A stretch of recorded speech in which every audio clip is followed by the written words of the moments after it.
সন্তানদের সাথে পূজার আনন্দে মেতে ওঠার বদলে কেবল বৃদ্ধাশ্রমে বসে দীর্ঘশ্বাস ফেলছেন ৬০ বছরের সাধনা দত্ত।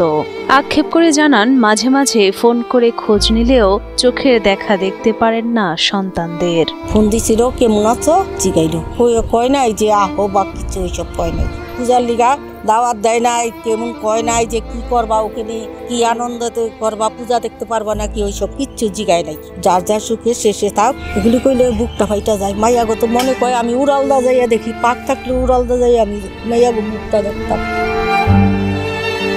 সাধনা দত্ত ছাড়াও এমন অনেক মায়েদের জীবন কাটছে চোখের পানিকে সঙ্গী করে।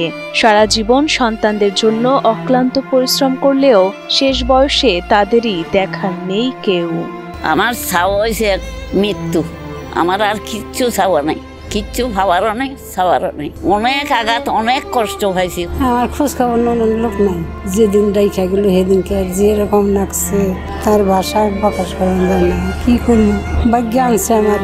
শুধু বিশেষ দিনে নয়, বছরের প্রতিটি দিন মায়েরা চান পরিবারের স্নেহ আর যত্ন।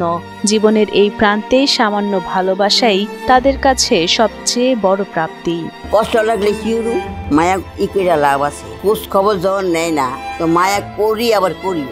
1887 সালে 5 জন বৃদ্ধকে নিয়ে যাত্রা শুরু করা বয়স্ক পুনর্বাসন কেন্দ্র নামের বৃদ্ধাশ্রমটিতে বর্তমানে রয়েছে 1200 জন বৃদ্ধ বৃদ্ধা। এখানেই কাটছে অবহেলিত পথহারা বাবা মায়ের শেষ বয়সের দিনগুলো। তাদের সেবায় প্রয়োজনীয় সুযোগ সুবিধা ও সহায়তা অব্যাহত রয়েছে বলে জানান বৃদ্ধাশ্রমের চেয়ারম্যান খতিব আব্দুল জাহিদ মুকুল।